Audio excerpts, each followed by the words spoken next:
song or two a week, just because it's so much fun and I just can't stop myself from doing it. And I gave up quite a number of years ago of saying, oh, that's so wonderful, I'll do that later. I just dropped everything and go to work. And they like it better since I retired from the state because it interfered with my work. You know what you chose. Keep the flame burning in my heart, God. In my heart, God. In my heart, God. Keep the flame burning in my heart, God. The flame of joy and peace. Keep the love glowing in my heart, God. In my heart, God. In my heart, God. Keep the love glowing in my heart, God. The love for warm and dawn. Keep the peace flowing in my life, God. In my life, God. In my life, God. Keep the peace flowing in my life, God. And share this peace with all. I think we need to take this from the top again because the message is what we're after, right? That's okay.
Good morning. Good morning. You are not here by accident. You are here by divine appointment. Welcome everyone here today and those joining us online to Unity Spiritual Center, where we are about transforming lives and inspiring people to make a positive difference. My name is Mary Teresa True, and I am your platform assistant this morning. Please take a moment now to silence your cell phones, and before you do, check in and tell the world that you are here and let them know that they can tune in to Unity Spiritual Center live online. We want to begin our time together by sharing our opening affirmation. I will say it once and then ask you to repeat it with me. There is only one presence and one power active in my life and in the universe, God the Good. Together, please. There is only one presence and one power active in my life and in the universe, God the Good. This is Unity's foundation principle. One presence, one power, one life living through and as each one of us. This morning we will hear from Gary, who is talking about 4 different stages, Spiritual Awakening Part 2, Who's the Matter with You? It's good. I heard it. And our music today is Michael Robinson. What a treat! What a treat! And we will be singing our opening song, so please stand if you are able and sing together.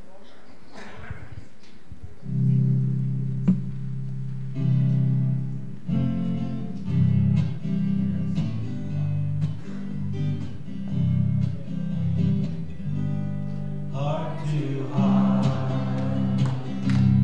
hand in hand, every voice in every land, the visions live, one family, God works through every heart and mind, it's up to me. We love those near and far away in harmony. We act and pray. We share our dreams for all to see. The peace I give, the peace I live, it's up to me. So lift your voice, God works through you.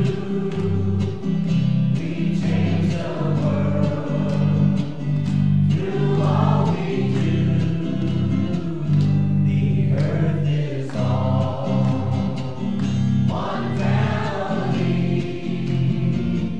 I'll be the peace I want to see. It's up to me. I'll be the peace I want to see. It's up to me.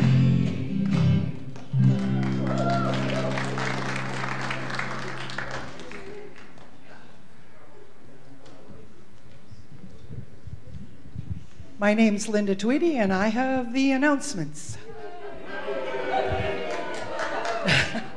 Community member orientation meeting will be November 18th at 12:30. Take your involvement a little further. And I have another special announcement that you get that the 9 o'clockers didn't. Sisters in Spirit will be meeting this Saturday at 1 o'clock, and Murphy will be leading a discussion about women in the military.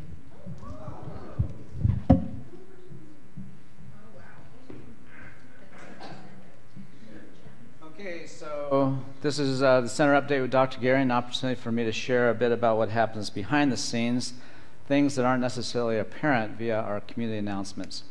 And I just want to mention that we're in the process of shifting the slot to basically represent dimensions of partnering with our communities. So as many of you know, we're in the process of evolving our ministry, and part of that evolutionary process is you understanding what the effort is with respect to what's going on with the organization. So This slot, every first Sunday of the month, I'll be sharing information about our effort to evolve our church.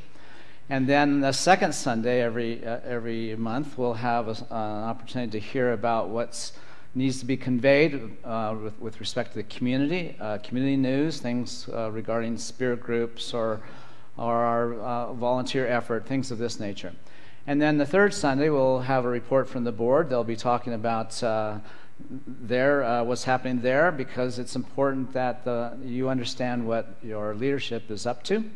And then the last Sunday of the month, we'll have transformative stories. We'll folks like yourself will once a month we'll be sharing what their experiences are. And so you just sort of need to know that we're shifting now from this is going to happen every Sunday. There's going to be a different kind of update, just so you know. It's for the purpose of partnering with the community, so you understand what the effort is. And so just insofar as my part in talking about our evolutionary effort, we're moving out of a tithing-based funding model into an ownership, partnership-based funding model, which means that in the old day, 30 years ago, churches were funded by people giving 10% of their income to the church. Can you imagine such a thing? I know, it doesn't happen anymore, hardly.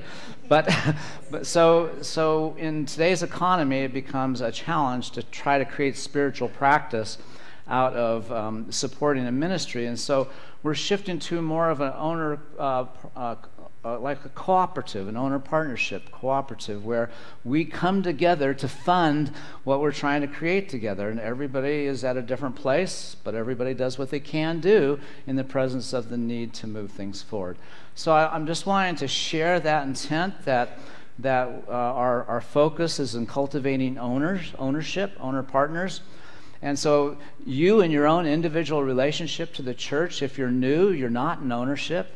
But if you're here a while, then you need to consider, if you're so inclined, what does it mean to be in greater ownership of this effort to really co-create a spiritual community that is really about transforming lives and making a difference in our world by virtue of us, in our own individual experience, being able to show up differently in our world. So just wanted to give you an update with respect to the effort that's happening behind the scenes. Let's get ready for our awesome meditation experience. Thank you.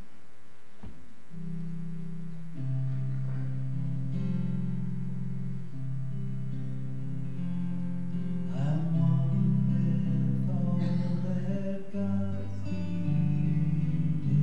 more than I anticipated, quietly, peacefully elated. I am one. One with all that God created, more than I anticipated, quietly, peacefully elated. I am one.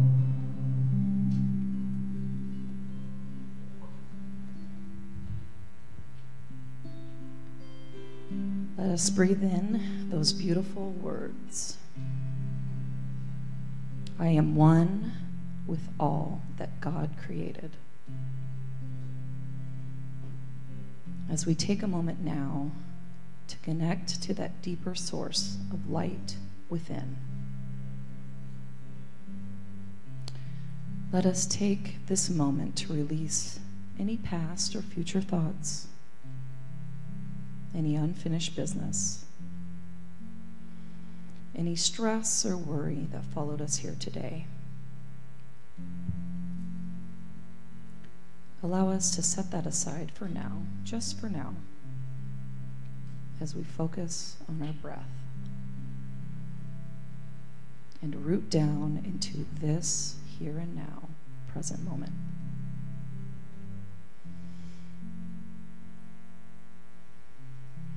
Take some time to feel your connection to the earth through the soles of your feet.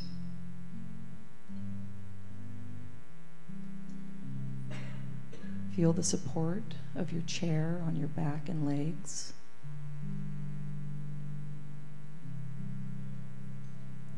Notice the rise and fall of your breath as the light of spirit moves in, around, and through you, circling your heart center.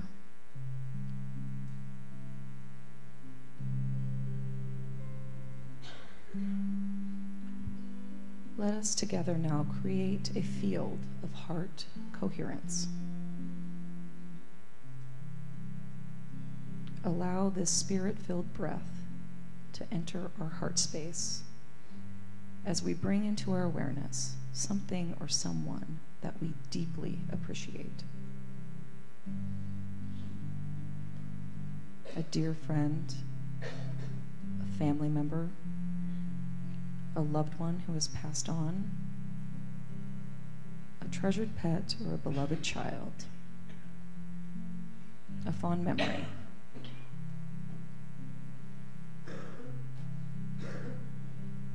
Allow this feeling of deep appreciation and love to fill our hearts with its warm embrace.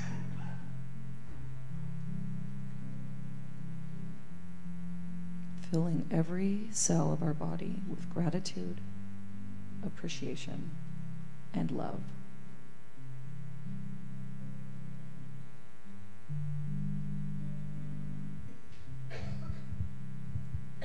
Allow this feeling to rise up and extend beyond our physical bodies.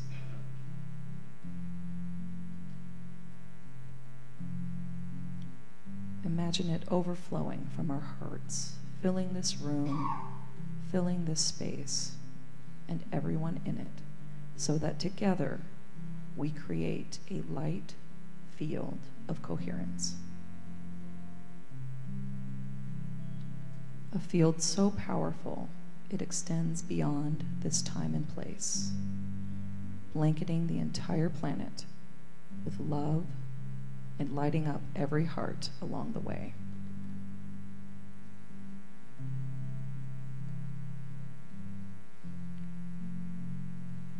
Let us now take this image of universal oneness and connection as we go deeper into the silence.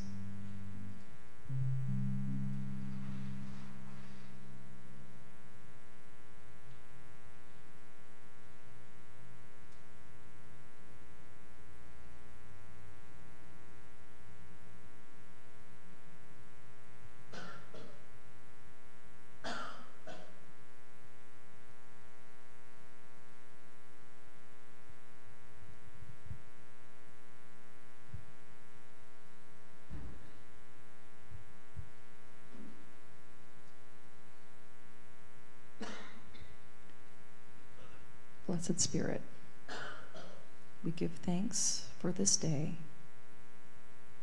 for this collective field, and for this oneness that is so much more than we anticipated. Allow us to carry this with us now as we go forth into the world. And for this, we are so thankful. And so it is. Amen.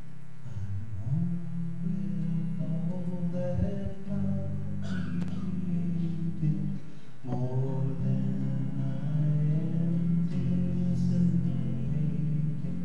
quietly, peacefully, I am one with all that God created. More than I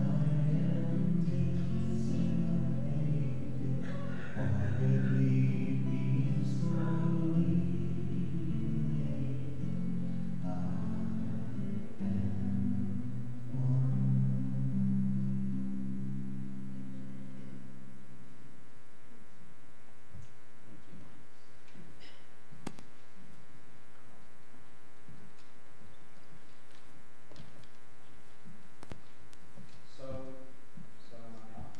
Yes, yes.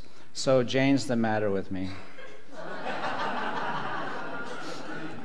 She's gone. She left me. Where'd she go? She went to, she's in Toronto right now. She's attending the Parliament of World Religions.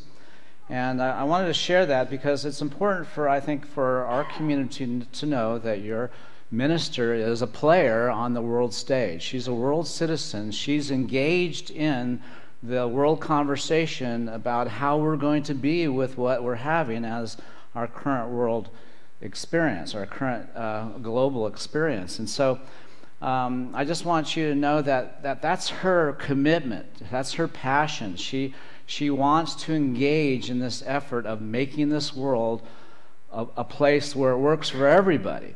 And so she's gone. I know. I'm going to manage just fine, but it's just important. I have to acknowledge what impacts me, and so her being gone enables. She's blessed by us being able to allow her to go do this, and so we're here supporting her, and that's what the effort is. So I just want to begin with that.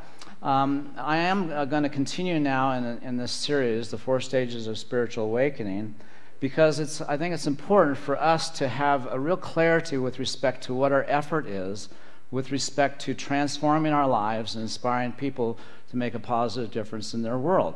We need to have a map as to what it is that we're engaged in. Why do we gather together and support this effort? And so I'm going to share a movie. This movie is from Dr. Michael Beckwith, who originated these 4 stages, a way of framing our spiritual journey. And I'm wanting you to learn this map. I'm wanting you to be able to teach it to somebody else.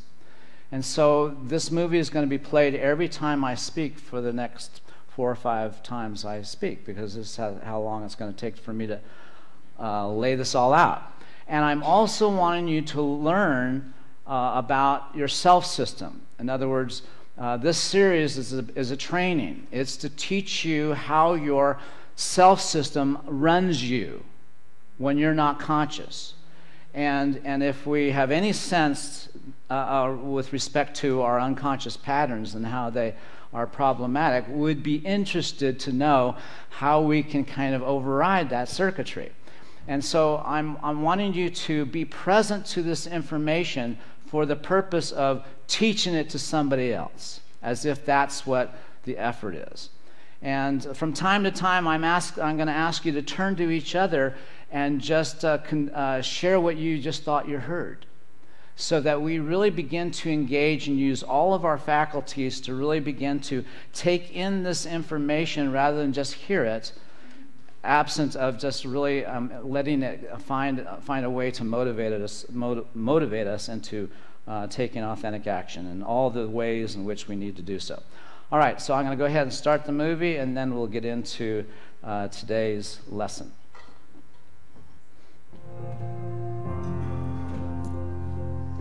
Many years ago, I came up with a model of stages of spiritual growth, development, and unfoldment, that we could have a wonderful conversation about what that looks like. What came to me, through me at that time, was the 4 stages: to me, by me, through me, and as me. The first stage, something happening to me, I'm a victim. I live believing that something outside of me determines my destiny, my happiness, my success, my well-being. Stage 2, by me, is the stage in which we learn to manifest. We actually use our mind, our conversation, spiritual practices, and we begin to use spiritual principles to manifest the kind of life that we can imagine. It's the manifesting stage. Stage 3, through me. It means I've done such rich work in stage 2 that I have an inner subjective belief that life is for me, that the universe is progressive, that something wonderful is always trying to happen, and I learn to yield to it, surrender to it, to give over to it. This is the stage in which you go into the zone at times. You have a peak experience. Something is operating through you. And then stage 4 is as me. The line of separation is dissolved, and I feel my oneness with all of life with no filter. Stage 1 is victim. Stage 2 is manifester. Stage 3 is being a channel or a place. Stage 4, I'm it. No separation. So in the stage 1, the victim consciousness, we feel disenfranchised from the world, disenfranchised from opportunities, disenfranchised from what we've inherited from the universal presence. We're separated, we're isolated, we're alone. In stage 2, we use what is often called mind power and the right use of our imagination, creative visualization, high, wonderful conversations, keeping our attention high to create a vibrational match of that which we would want to manifest. It's very masculine. I am using the laws. I am directing my attention. I'm making something happen. Stage 3 is more feminine. I'm yielding. I'm surrendering. I'm allowing. Because I've come to an awareness that the order that we all depend on, I don't make that order. That order already exists. I'm yielding to it. I'm surrendering to it. Stage 4, the sense of separation is dissolved, and I feel totally at one with life. Stage 2, I'm making something happen. Stage 3, I'm making something welcome. There's a shift. There's a shift. Research has shown that when you know why something works, it even works better. For instance, we know that vitamin C is good for us. But if you actually read something about vitamin C and see the efficacy of how it works on the body temple, then when you take vitamin C, the vitamin C is enhanced throughout your body temple in terms of your immune system, etc. These 4 stages, when you actually study the map, you actually read about it, you actually do the practice, it enhances and expedites your spiritual growth, development, and unfoldment, because now you know why as well as what.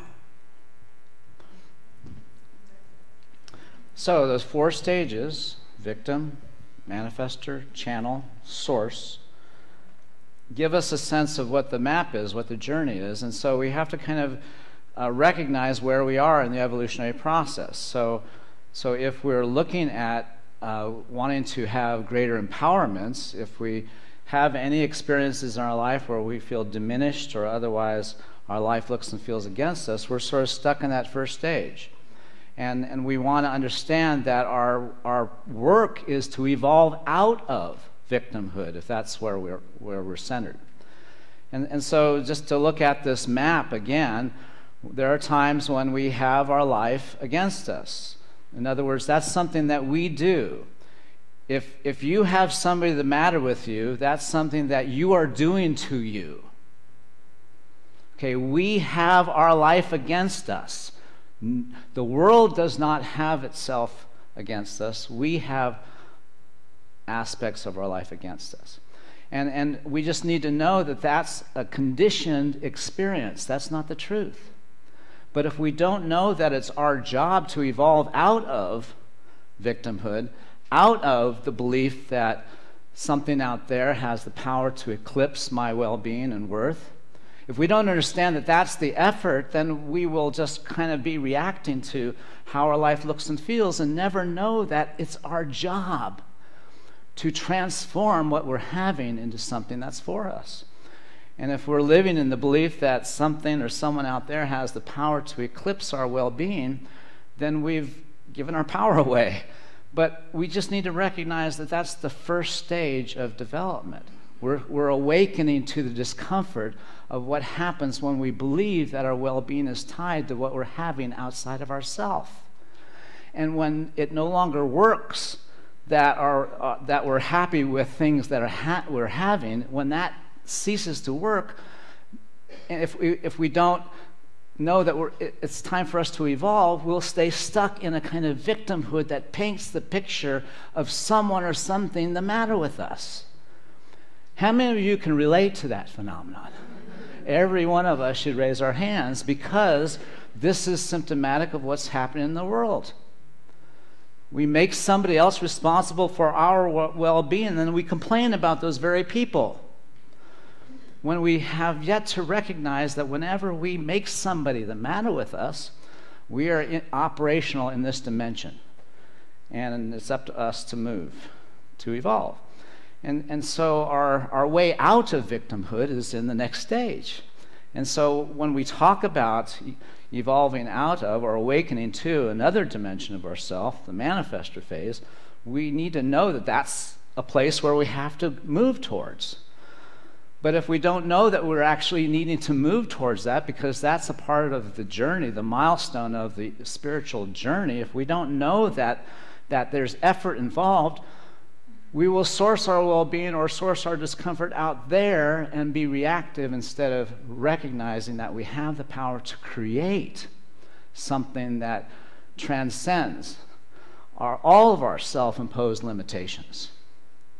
So what if every one of our self-imposed limitations can be dissolved? And what if empowerment is the other side of victimhood? But the way to empowerment is learning how to manifest a greater good in your life. But in order to manifest that greater good in your life, you have to learn how to give up making somebody the matter with you. And that's not easy. Because we're trained to find the source of our discomfort in someone or something out there.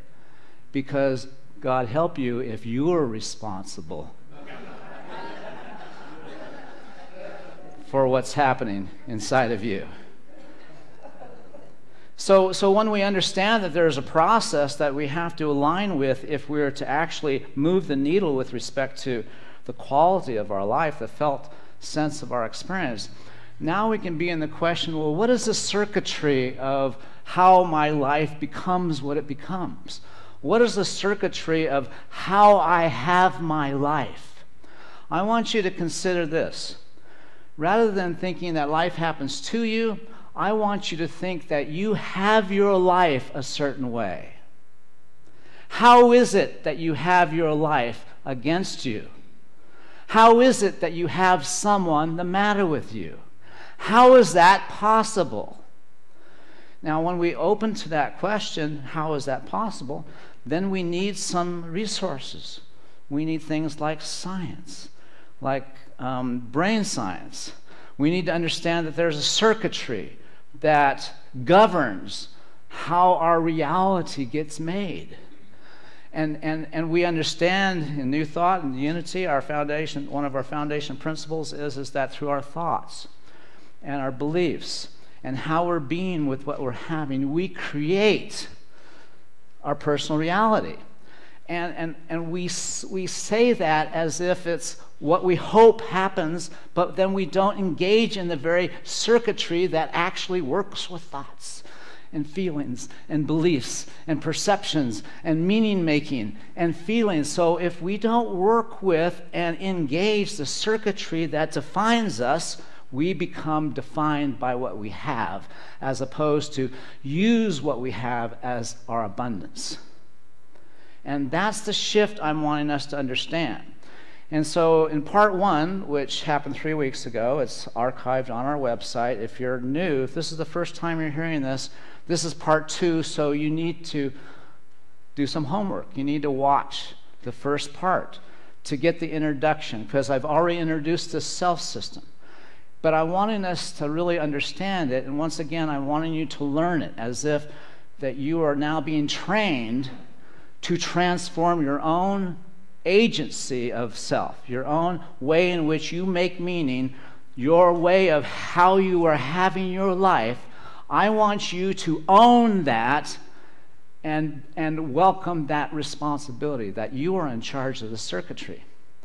I mentioned last time that we can look at the top part, our habits of being, our habits of doing, our habits of how we are having our life, defines basically the way in which we take in what's happening in our world. It's the context for how we receive what's going on. And so how you receive your life is one of four different ways. You can have it against you, you can have it for you, you can have it through you, or you can have it as you. And the way you have your life right now depends upon the bottom circuitry, which provides the rationale for why you have your life the way you do. your habit of how you feel about yourself, about things, your habit of what's connected to those feelings, of your beliefs, and your habit of how you construct your meaning, what you make your life mean based upon how it looks and feels. This is conditioned, and that is a self-system that runs you when you are not conscious. Now, we have to learn to override this circuitry if we're to have agency, if we're to transform our life, and if we're to evolve out of victimhood. Because the problem is that when we are living as if someone or something is against us, we have the stories that prove it. And so the problem is that we are right. And we cannot get over our righteousness easily, because when I am stuck in having someone the matter with me, I have reasons. I have proof, but my proof is all about my story. My proof is my story, but my story, if my story becomes my identity, then my story is not serving the greater good. My story is supporting the victimhood.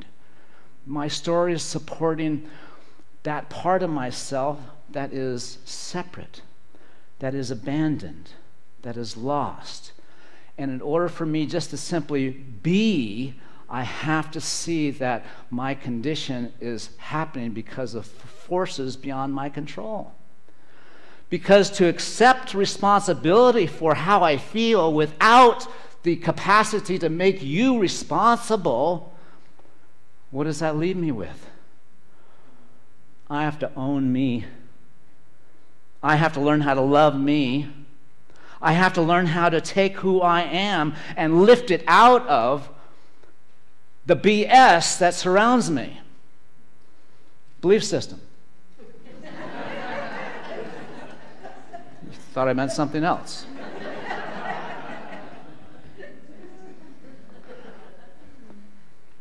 So the way you know you are in this victim consciousness is if you have something in your life right now that you don't want. Anything. It could be a situation, a person, a thing, an event, a condition. Anybody have anything in your life that you do not want? Raise your hand. All right. You're still in this first phase. Now here's the other side of it. You might want something that you don't have. Anybody want something that you don't have right now? Okay, those two poles create a discomfort that has you have to have somebody the matter with you, because it keeps you from having to own what is arising within you. But the fact of the matter is, we have to own it. And so after today, you can no longer make somebody the matter with you without going into malpractice. Now, we'll slip. And it's not a matter of fact whether we can be this perfect all of a sudden, but it's whether or not you can proceed with making somebody the matter with you without looking at what's behind this. So we have tools to look at what's behind it. We have the Q process. But sadly to say, not everybody is using that tool to really maintain the integrity of being in the journey. So I want to invite those of you who are resonating with this invitation to really renew your commitment to owning your journey of transformation, and take to heart that we cannot put out energy that is about making somebody responsible for our well-being. We have to stop that, because that creates an energetic discord that has all of us reaching for something outside of ourselves, for something that only can be grasped from within. And that's why we have to be in community together to do this work, because it's very hard to do it all by ourselves. So here's the key to the evolutionary journey. The key out of the present situation to get to the next one is taking the next level and practicing being in it. And so to get out of victimhood, we have to become a manifester. In other words, we have to manifest. We have to demonstrate to ourselves that we have the power that can eclipse anything that we have to diminish us. We have to convince ourselves, we have to prove to our innermost self that we are greater than what we are having as our experience. So what if being a manifester means that we can manifest our hopes and dreams, our desires, we can manifest whatever is needed for our purpose and passion. However, the first initiation into that capacity to manifest a greater good in our life is that we first have to manifest getting out of victimhood. And so the things that we must do to actually take that journey means different behaviors that create different habits of being, doing, and having that begin to reconstitute and create experiences that offer us a different story to tell. But you see, we have to feel our sense of adequacy before we can have the outer evidence of that. We have to feel a sense of our wholeness before that appears in our life in the outer. So our work has to be not about kind of rationalizing our story, but recognizing that our story no longer serves us if it has somebody responsible for our greater good. And so I'm asking, I'm pleading, can we not create one place in this world where we relinquish the need to make somebody responsible for how we are, so we can welcome ourselves home, so we can begin to love that part of ourselves that is longing for something out there. And so I'm wanting us to see that we are a microcosm of the greater world. And we are in community together on purpose. And so this is an opportunity for us in our experience of community to look at how we are bothered by each other. And welcome in the reflection that says, this is where I am not living in integrity with my inmost self. I'm making somebody responsible for my well-being.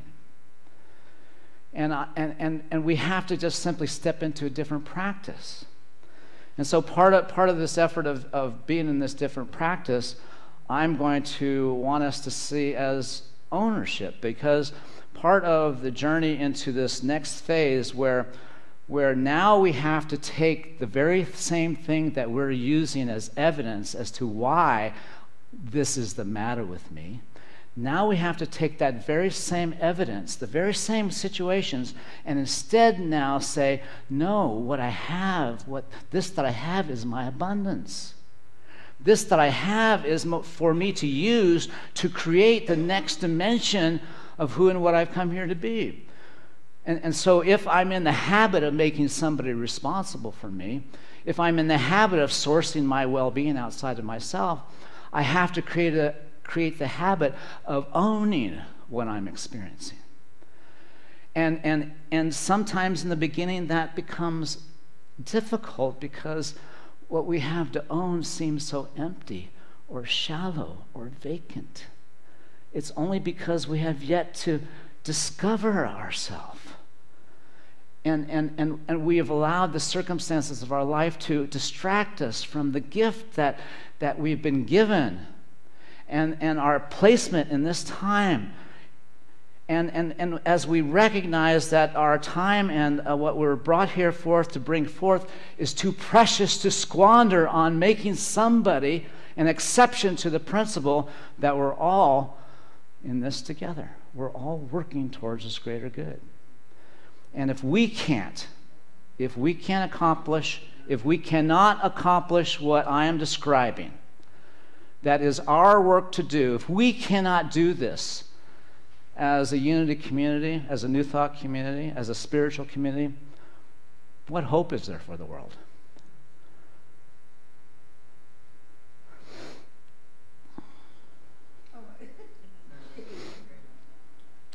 So if this is what's really going on, if we can begin to see and recontextualize what's really going on in our separation, in our effort to try to find a place of empowerment, a place of actualizing the capacity to really matter in this world, if there's ever a time for us to be in that struggle, that search, that wonderment, now is the time. And for us to do this deeper work, for us to recognize that when I make somebody the matter with me, I have created a dimensional rift in what Spirit has created as being our safety net. I've cut some of those linkage of the very safety net. Have you ever had the experience of being the object of someone making you the matter with them?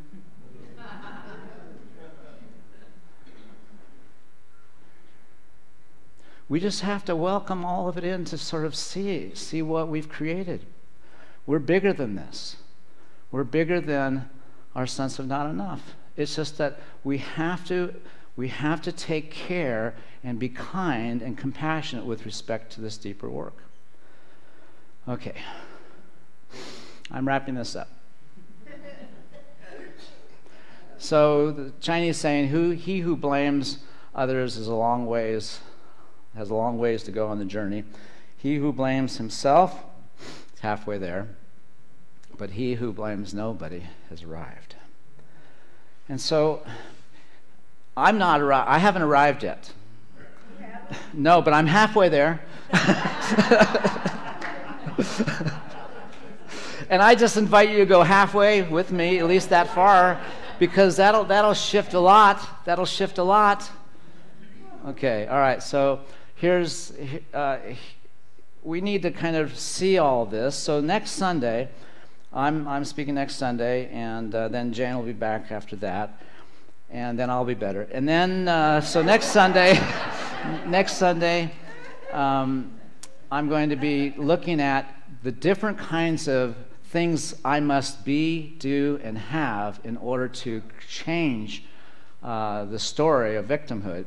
And to look at, we have to create experiences that generate different neural pathways, so to speak. And so in order for the circuitry to change, we have to create experiences that go against our habit of having our life against us. So next Sunday, I'll be talking about what I'm doing, what I did. All this stuff is a couple years old now for me, but I'm wanting to share how I evolved out of my sense of victimhood around money, and I want to share with you what I did to actually work with the circuitry, so that you see that this is something that you can use. All right. So for those of you who are involved in Spirit Groups is our small group ministry program. We're in the midst of that right now. Some Spirit Groups are using the Sunday Talk as a point of discussion and conversation. So if you're in a Spirit Group and you're using the Sunday Talk, here's what you take into your group session. In what areas of your life do you have someone or something against you? Just sort of presence that. And you can just look at who you have as the matter with you, and that's one area. And then what is the story you tell yourself or others about how your life is? So, there's all kinds of stories. And so when you're going to be listening to stories, I want you to listen with compassion, because you're going to hear stories about people who are talking about who's the matter with them. And so when we hear about those stories, we have to have compassion, because those people are lost in the only mechanism that gives them any sense of relief, and that is to get empathy. Okay. So, and then what new habits of being, doing, and having are you willing to take on in order to finally own having your life the way it is? What do you need to do differently to really own what you're having as your life experience? And begin to look at the potential of what happens when that ownership really kicks in. So, I think that's all that I can share at this point in time. See you next time. God bless you.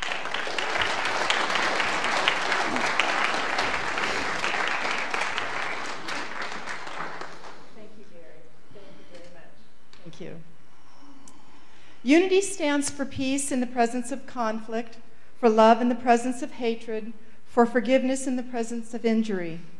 Unity honors the many names for God, the many paths to God, for we know that there is only one power, one presence, and one life. So whoever you are and wherever you are on your journey of transformation, you are welcome here. We would especially like to welcome anyone who is here for the first time. Is there anyone here for the first time? Oh, yes. We would like you to, if you feel comfortable, raise your hand, and our ushers have a gift packet for you. On the outside of the packet, there's a form you can fill out to be added to our mailing list for our weekly e-news update and our quarterly newsletter.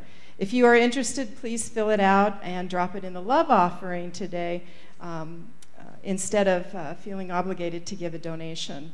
Also, after this service, you can take that packet to the barista stand and get a free beverage of your choice, and you can also take it to the bookstore to get a copy of a CD of today's talk. If you have any questions, you can ask any of the members of our welcome team who are wearing the yellow scarves. So we've got, yes, right up here, and probably anyone else too. So, and if you did not fill out the name tag before service, we would like to find one in your seat pocket in front of you, and we are very glad that you are here. We would also like to welcome our online viewers and thank you for joining us this morning. Now it's time to welcome each other and greet each other with a handshake, a hug, a hand hug, a high five, a wave, a namaste, whatever works for you. And we will begin with our welcome song. So please stand if you are able.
Okay, Unitics, settle down here.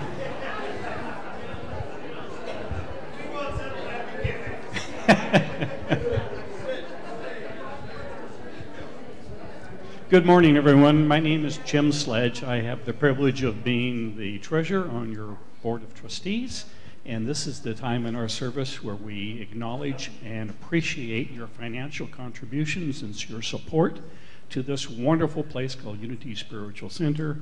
And where else do you hear this sort of information like Dr. Gary gave us today? So this is the time when we appreciate those gifts that we give to each other. Let's take a moment and share our prosperity blessing.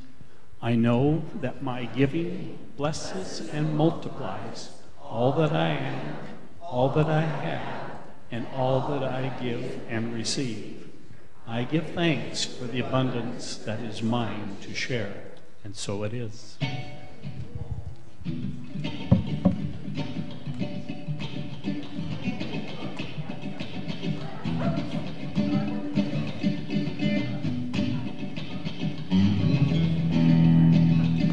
I'm on fire with the baby.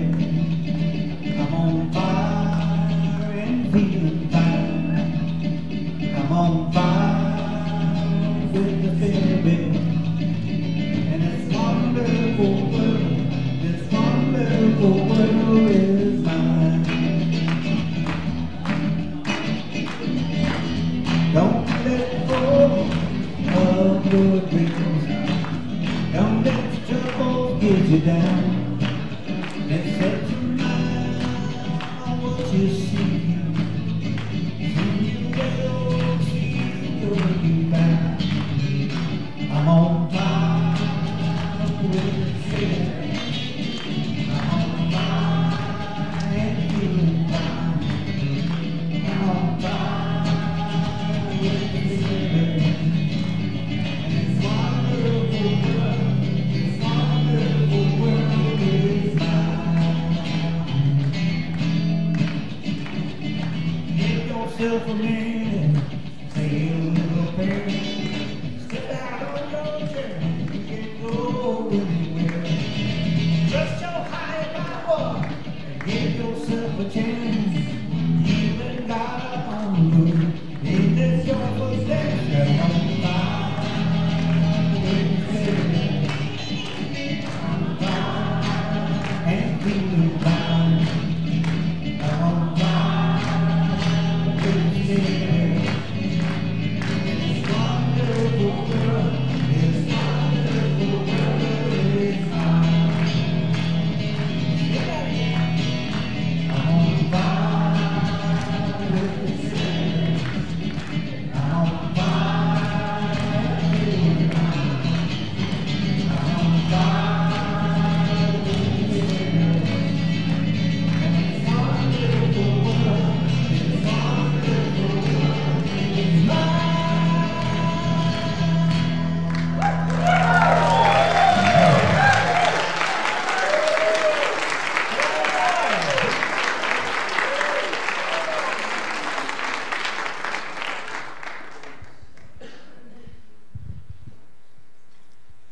We give thanks for these gifts and for those who have given them as we send them forth to bless our world. And so it is. Amen. As we are giving thanks for the gifts that we appreciate in Unity Spiritual Center, we want to take a moment to give some special thanks to our prayer shawl ministry. And I know that I saw both Jane and Sue Terry. Come on up, come on up. You're gonna, yeah. You're not gonna, yeah, come on. Where's Jane? Jane's gonna stay there. Jane's gonna stay there. Well, you know, just loving on these people, you know what I would like to know is how many of you have received a prayer shawl? Okay, wonderful. Well, they have either been made by the hands of Sue Terry or by Jane Geisel in the back. I've even made a few, so it's wonderful. Do you want to say a minute? Sure. I've been doing it close to 20 years, and I've been knitting for 51 years. I love to do handicrafts, and it's such a joy to work with yarn. And I've ended up simplifying the way I make a prayer shawl. I just do knit every row and make a rectangle instead of trying to make a triangle. And it's really fun to pick out all different colors of yarn, whether it be masculine, feminine, or could be unisex. And it brings a lot of warmth to my life.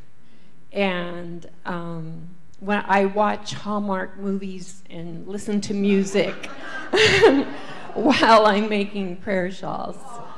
So I'm so happy to be a part of this ministry, and anybody that would like to talk about it with me, if they would like to get into doing that, if they're into knitting or crocheting, I would welcome you to come and talk to Jane or myself. Thank you so much. Thank you, thank you. We are very, very grateful for that service. So our chaplains today, I know Julian has been holding the space in back. Raimi is here, and Ocean. We also have Tim volunteering. Yes, I know, I know. We are so grateful today. Received a text in the middle of the night last night that one of our chaplains is in the hospital, so we're holding prayer space for Charles Lightwalker. And just know that, and I get to take a prayer shawl to him this afternoon. We are also holding prayer space for Wayne Green, who is also in the hospital. So if you want to, he's getting better. Let's just put it that way. Yeah.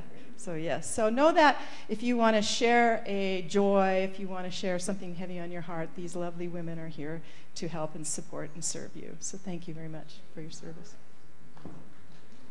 All right.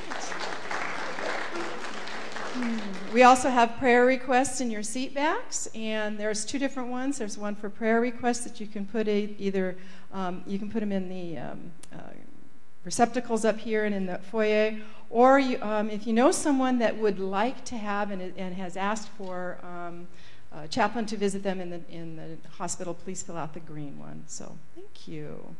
I think that now, oh, you know what? We are going to bring in the children. I think we're ready to bring them in. We get to sing a different, yes, we are singing, Jan, you are right. We are singing a different song.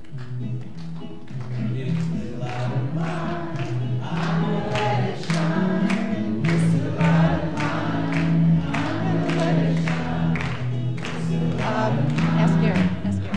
Let it shine, shine, let it shine, let it shine.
I believe we made it all in. Yes. One of the great things about being a Sunday school teacher is that you get to sit up here and get blessed with the kids. It's really cool. So, but before we do that, do we have anybody here who has a birthday in November? In November, would you please stand up? Please stand up if you have a birthday in November, and we want to celebrate you. Let's sing Happy Birthday. Happy birthday, happy birthday, we love you. Happy birthday, and may all your dreams come true. When you blow out the candles, one by days aglow, it's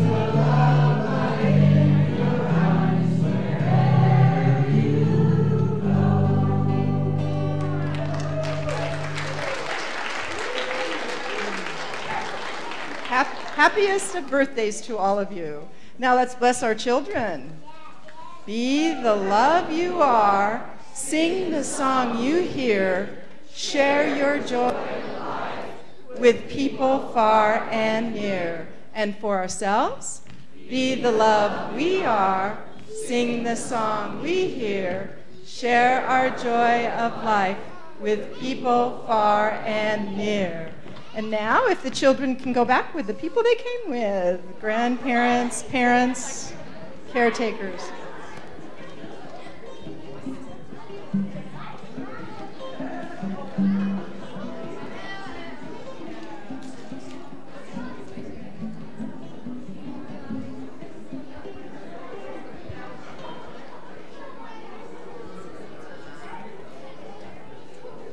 And now we would like to ask you to stand if you are able and join us for the prayer of protection.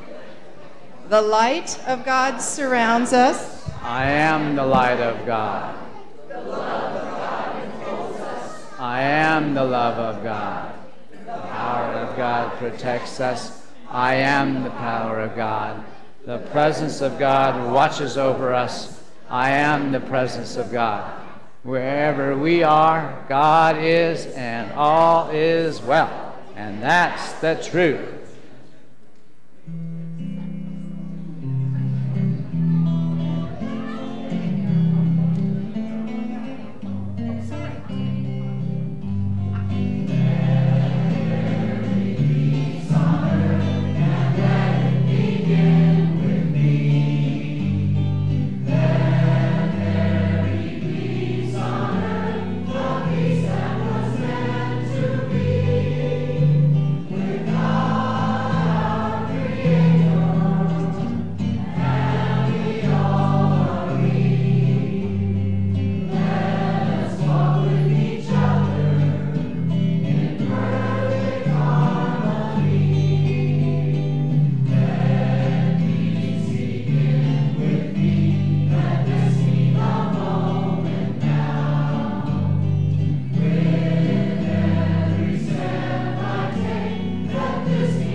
So practice shifting out of having someone that matter with you and just really matter to other people.